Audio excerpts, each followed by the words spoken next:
आपण पाहत आहात action Maharashtra news.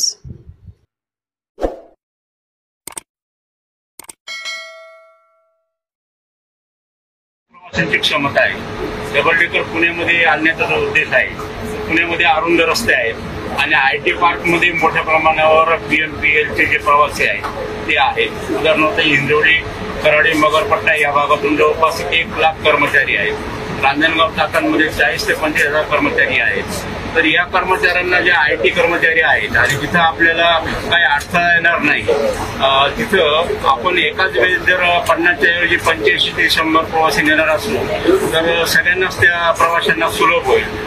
Double decker आणण्यामागे उद्देश हाच आहे की त्याच्यामध्ये प्रवाशांना या स्विच कंपनीच्या ज्या गाड्या आहेत त्या गाड्या आपण चेन्नईवरनं त्या मागवतो आहोत आणि मुंबईमध्ये याचा 15 ते 20 किलोमीटर रेडियसमध्ये जिथं काही अडचणी येत नाहीत, जिथं कुठे केबल नाही, जिथं झाडांची अडचण नाही, अशा ठिकाणी आपण ही ट्रायल रन घेणार आहोत। आपण 4 मार्ग त्याच्यामध्ये सर्वे केलेत आतापर्यंत पीएमपीएलने। त्या 4 मार्गावर ही ट्रायल रन घेण्यात येईल।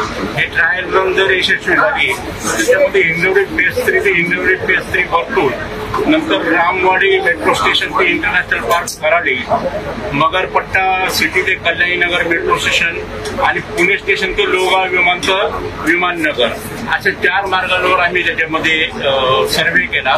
सर्वे पूर्ण झाल्यानंतर ट्रायल रन यशस्वी झाली की मग आपण याच्यामध्ये बोर्ड ऑफ डायरेक्टर पुढे हा ठराव मांडू किंवा पुण्यामध्ये डबल डेकर ही यशस्वीरित्या चालू शकते। सत्य बातमीसाठी बघत रहा ॲक्शन महाराष्ट्र न्यूज।